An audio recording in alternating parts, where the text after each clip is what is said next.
एरबी by James Joyce. ये एक story है, शॉर्ट स्टोरी है एरबी। बहुत इंपॉर्टेंट शॉर्ट स्टोरी है, बहुत फेमस शॉर्ट स्टोरी भी है। और इसमें एक बाज़ार के बारे में बताया गया है। ठीक है, जैसे हम लोग हर कोई का यहाँ मार्केट्स होते हैं ना, सुपर मार्केट जैसे जहाँ हर चीज़ मिलता है। ठीक है, हर चीज़ का दुकान होता है। ठीक है, मेला टाइप का लगा हुआ रहता है, तो वैसे ही अरबी भी एक बाज़ार है। हम्म, उसको लेकर के यहाँ एक स्टोरी है। ठीक है, यहाँ पे एक लड़का का बारे बताया जाता है। वो अपना अंकल आंट का घर रहता है। उसको एक लड़की से थोड़ा प्यार हो जाता है। वो लड़की उसको बोलती है कि अरब में जाने, बाज़ार उसको जाने का मन है, लेकिन उसका कॉन्वेंट में कुछ प्रैक्टिस पड़ जाता है, इसलिए वो जा नहीं पाती। तो क्या वो लड़का, मतलब हम लोग का स्टोरी का हीरो, उसके लिए जाएगा? तो इसी आशा से वो बेचारा जाता है। ठीक है, जाने के लिए वो सुबह से उसका अंकल को बोल के रखता है कि मैं आज जाऊंगा। तो उसका अंकल जब घर आएंगे तब पैसा देंगे, तब वो जाएगा। लेकिन उसी दिन उसका अंकल लेट करके घर आते हैं। ठीक है, 9 बज जाता है, 9 बजे के बाद आते हैं। फिर वो पैसा भी लाना भूल जाता है। फिर जो बचा कुचा 1-2 रुपये था, मतलब उनका करेंसी के हिसाब से जो 1-2 रुपये था वो दे देते हैं। उसी को लेकर बेचारा लड़का जाता है ट्रेन पकड़ के अरबी में। लेकिन जब तक वो पहुंचता है तब 10 बज चुका होता है। पूरा मार्केट लगभग क्लोज हो जाता है। 1-2 दुकान में जो चलता है उसमें भी वो जाता है, उसमें भी कुछ अल्टीमेटली नहीं मिलता। तो उसका प्रयास तो बहुत ही, मतलब हार्ड वर्क वो करता है, उसका बहुत ही हार्ड एफर्ट रहता है, but ultimately at the end of the day उसको कुछ मिलता नहीं है। तो ये है पूरा स्टोरी का एक बहुत ही शॉर्ट समरी अगर मैं कहूँ तो। ठीक है, अब आगे चल करके मैं स्लाइड बाय स्लाइड आपको शो करूंगा जो इंपॉर्टेंट एस्पेक्ट से इन्फॉर्मेशन हम लोग को है याद रखना है। इससे एमसीक्यू भी आएगा, एसएक्यू भी आएगा। Okay, so let's start. सबसे पहले थोड़ा जान लेते हैं जेम्स जॉयस का बारे। ठीक है, इन्होंने, यही है ऑथर ऑफ अरबी। ठीक है, जेम्स जॉयस एक आयरिश नॉवलिस्ट है, पोएट है, क्रिटिक है। उनका 3 बहुत ही फेमस नॉवेल्स है। एक है यूलिसिस, ठीक है, एक है फिनिगन्स वेक, और एक a portrait of the artist as a young man. तीनों ही बहुत फेमस नॉवल, हालांकि और भी ढेर सारे उन्होंने नॉवल और शॉर्ट स्टोरीज लिखा है। ठीक है, लेकिन ये 3 बहुत बहुत बहुत ही ज़्यादा फेमस है। और अरबी जिस स्टोरी को लेकर हम लोग डिस्कस कर रहे हैं, वो सबसे पहली बार वो पब्लिश हुआ था 1914 में। किस में कलेक्शन में पब्लिश हुआ था? डबलिनर्स। डबलिनर्स जेम्स जॉयस का लिखा हुआ 14 शॉर्ट स्टोरी का एक कलेक्शन है। ओके, और सारा का सारा शॉर्ट स्टोरी आपका आयरलैंड में सेट है। डबलिन शहर में, नॉर्थ आयरलैंड का डबलिन शहर में। इसीलिए इसका शॉर्ट स्टोरी का कलेक्शन का नाम ही है डबलिनर्स, और इसी में एक स्टोरी है अरबी। तो आइए अब शुरू करते हैं मोस्ट इंपॉर्टेंट पॉइंट्स को लेके डिस्कशन। ओके, तो अरबी जो सेट है वो नॉर्थ रिचमंड स्ट्रीट में है। ठीक है, डबलिन शहर का एक स्ट्रीट है नॉर्थ रिचमंड स्ट्रीट, वहीं पे इसका पूरा कहानी घूमता फिरता है। ठीक है, यहाँ पे एक कैथलिक स्कूल था जिसका नाम था क्रिश्चियन ब्रदर स्कूल। ठीक है, देखिए ये जो छोटा छोटा मैं डिटेल्स आपको बताने जा रहा हूँ, बहुत ध्यान रखिएगा, इसी में से शॉर्ट क्वेश्चन एमसीक्यू आएगा, ध्यान रखिएगा। फिर जो नैरेटर है हम लोग का, ये नैरेटर मतलब यही जो लड़का जो हीरो है हम लोग का स्टोरी का, जिसके बारे में बता रहा था, वही नैरेटर है। तो वो भाड़ेदार है। ठीक है, वो रहता है ना, मतलब उसका जो टेनेंट है या भाड़ेदार है उसका, वो एक प्रीस्ट है। प्रीस्ट जो पूजा वगैरह करता है, रिलीजियस पर्सन।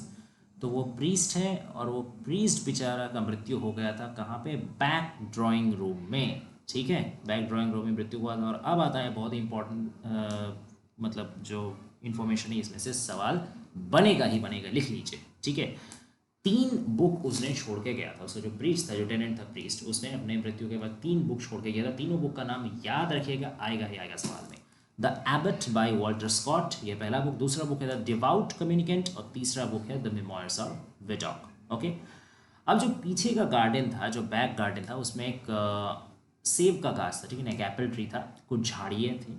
ठीक है, और उस झाड़ी में से उसको, मतलब हम लोग का जो नैरेटर है, उनको एक रस्टी बाईसाइकिल पंप मिला था, एकदम रस्ट गिरा हुआ। ठीक है, बाईसाइकिल का पंप। बाईसाइकिल पंप किसका था? जाहिर सा बात है, प्रीस्ट का था। ठीक है, और प्रीस्ट एक चैरिटेबल पर्सन थे, ऐसा नैरेटर सोचते थे। क्यों सोचते थे? क्योंकि उन्होंने अपना मृत्यु के बाद अपना जो भी कुछ उनका संपत्ति था, जो भी कुछ प्रॉपर्टी था, वो अपनी बहन का नाम करके गए थे। इसलिए नैरेटर की नज़र में वो एक चैरिटेबल पर्सन थे। ठीक है, अब डिनर से पहले वो नैरेटर क्या किया करते थे? वो लोग बच्चे थे, ठीक है, तो खेला करते थे। कहाँ खेला करते थे? स्ट्रीट्स में खेला करते थे। ठीक है, डार्क मडी लेन्स में खेला करते थे। मडी लेन्स यानी ऐसा गली जहाँ पे आपका पूरा कीचड़ भरा हुआ हो। ठीक है, अंधेरा, सही से उसमें रोशनी नहीं आता। ठीक है, तो घर के पीछे, और डोर के पीछे जो पिछला पीछे का दरवाज़ा है, पीछे का दरवाजे से पीछे जो गार्डन है, ठीक है। और वो गार्डन में कुछ ओडर्स भी आते थे, odours in the sense bad smell, ठीक है, बदबू आ रही थी। किस चीज़ का? स्टेबल का बदबू आता था। स्टेबल यानी अस्ताबल, जहाँ घोड़ों को रखा जाता है, वहाँ से कुछ बदबू आता था, ठीक है। फिर ऐश पीट जो है, मतलब जहाँ पे आपका ऐश छाई को फेंका जाता था, वहाँ से भी कुछ बदबू आता था, ठीक है। यही सब में वो लोग खेला करते थे।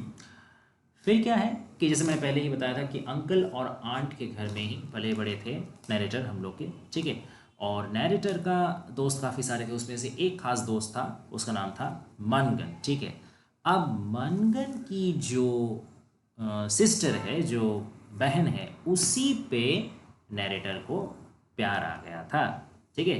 उसको वो फॉलो किया करते थे, ठीक है। जब स्कूल के लिए वो निकलती थी, सॉरी मतलब स्कूल के लिए नैरेटर जब निकलते थे, तब अपना स्कूल का रास्ते में, ठीक है, उसको पार्टली फॉलो किया करते थे, ताकि वो भी उसी रास्ते से जाती थी अपना कोई डेस्टिनेशन में, और नैरेटर भी स्कूल जाते वक्त उसको थोड़ा देर तक उसका पीछे पीछे जाया करते थे, ठीक है। अब आते हैं हम लोग नेक्स्ट स्लाइड में। सैटरडे इवनिंग में, शनिवार का शाम को नैरेटर क्या किया करते थे? मार्केट जाया करते थे, बाज़ार जाया करते थे अपनी आंट के साथ, ठीक है।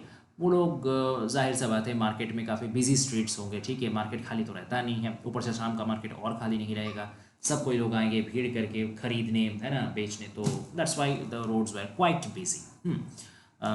अब उसमें काफ़ी सारा, अब मार्केट है तो शांत भी नहीं रहेगा, काफ़ी तरीके का आवाज़ उसमें रहेगा, चिल्लाहट रहेगा, ये चिल्ला रहा, कुछ बेच रहा, उधर का मतलब व्हीकल्स का आवाज़ आ रहा है, आदमी का आवाज़ आ रहा है, कोई झगड़ा कर रहा है, मतलब तरीके का आवाज़ यहाँ पे भरा हुआ रहता था। ये आवाज़ का जो डिस्क्रिप्शन है ना, ये भी काफ़ी इंपॉर्टेंट है, इसमें से भी शॉर्ट आंसर टाइप क्वेश्चन आने का काफ़ी ज़्यादा चांसेस है।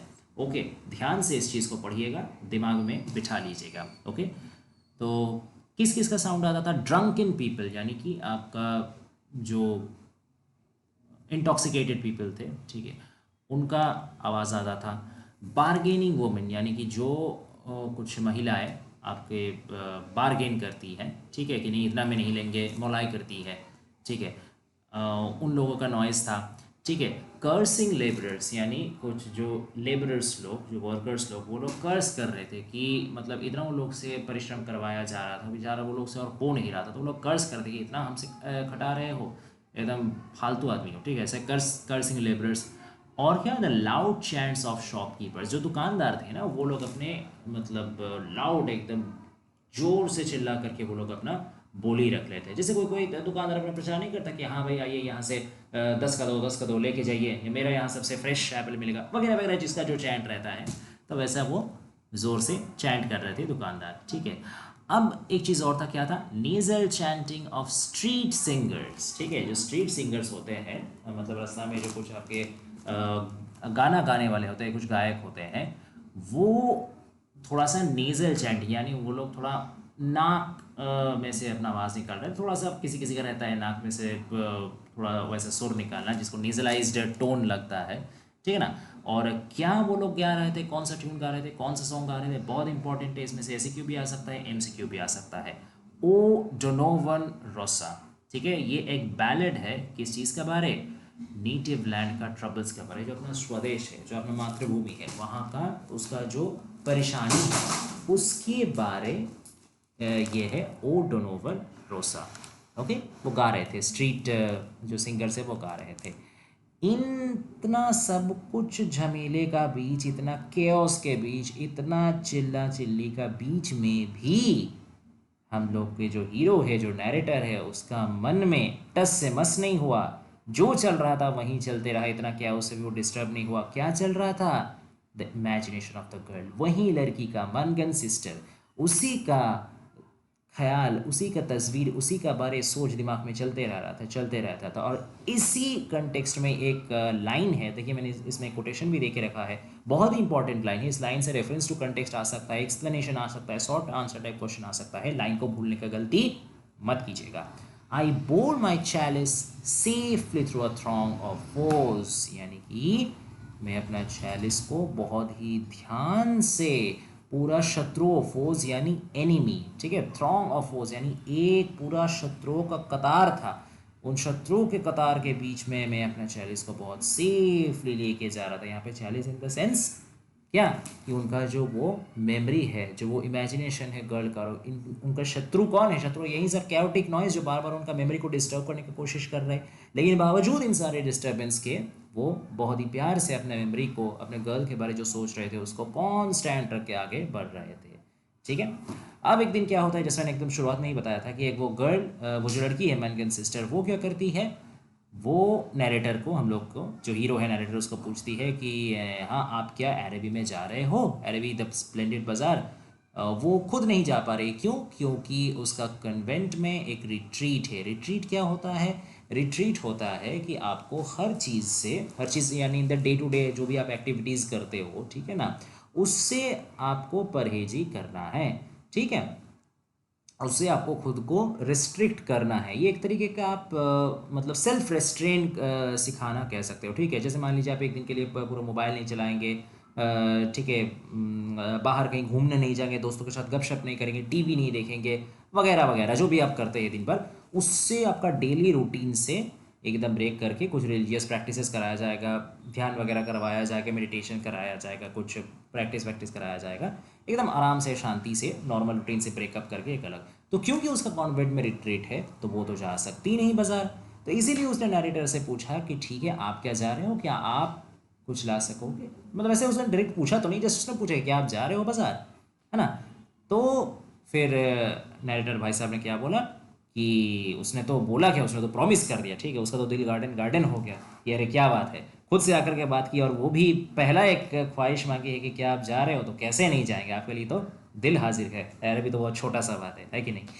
तो डायरेक्टर ने क्या प्रॉमिस कर दिया कि हाँ मैं जाऊंगा, ठीक है, और कुछ लाऊंगा भी, जाऊंगा भी और आपके लिए कुछ लाऊंगा भी।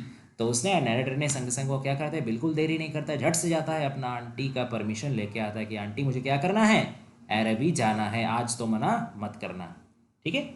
अब बेचारी आंटी घबरा जाती है कि क्या बात है भैया, अरबी का में ये खुद से जाने का बात कर रहे हैं, मार्केट वार्केट तो उसको वो उतना पसंद है नहीं, मेरे साथ तो हर शनिवार को जाते हैं, कभी तो इतना उत्साह देखा नहीं, क्या बात है आज क्या हो गया, कहीं कोई फ्री मैसन का अफेयर में ज्वाइन नहीं कर लिया ना। अभी फ्री मैसन क्या होता है? फ्री मैसन एक बहुत, उस खास करके उन दिनों में ये बहुत फेमस था, ठीक है, इनफेमस था कहा जा सकता है, because it was a secret society. ठीक है, और कहा जाता है कि उस टाइम ये वर्ल्ड का सबसे लार्जेस्ट सीक्रेट सोसाइटी था। ठीक है, उसमें कुछ उस टाइम ऐसा कुछ सिखाया जाता था या ऐसा कुछ उसमें मतलब प्रमोट किया जाता था आदर्श जो एक्सेप्टेबल नहीं था अकॉर्डिंग टू देन लीडर्स और then socio political scenario. Okay, तो इसीलिए इसको थोड़ा सा मतलब क्रिटिसिज्म देखा जाता था कि अरे मतलब आज का दिन में जैसे देशद्रोह टाइप का होता है ना, कि कोई कुछ उल्टा सीधा बोल दिया, तो उसी हिसाब से कि कहीं ये फ्री मैसन अफेयर में तो नहीं जा रहा ना, ये कुछ उल्टा सीधा जो काम नहीं करना चाहिए वैसा नहीं करना। आंटी बेचारी घबरा गई, लेकिन ऐसा कोई बात था नहीं। अच्छा, अब कौन आते हैं? अब आते हैं मिस मर्सर। वो है एक ओल्ड गैरुलस वुमेन, गैरुलस यानी जो बहुत ज़्यादा बात करती है, टॉकेटिव। ठीक है, पॉन ब्रोकर की वो विडो थी। पॉन ब्रोकर यानी आपका जो मतलब पुराना सामान जो है ना वो आपका नीलाम कराता है, ऑक्शन कराता है। ठीक है, ब्रोकर, पॉन ब्रोकर। तो उनका वो विडो थी, ओल्ड लेडी थी और काफ़ी टॉकेटिव थी। ठीक है, तो वो स्टैम्प जो यूज्ड स्टैम्प होता था ना उसको वो कलेक्ट करती, उसको संग्रह करती थी, उनका कुछ अपना एक रिलीजियस पर्पस होगा उसी वजह से। ठीक है, ये यूज स्टैम्प वो कलेक्ट करती थी। अब वो बीच बीच में आती थी, बातचीत करती थी, क्योंकि एज इट इज़ सेड कि टॉकेटिव बहुत बात करती थी, एकदम बात करती थी तो एकदम दिन से शाम हो जाता था।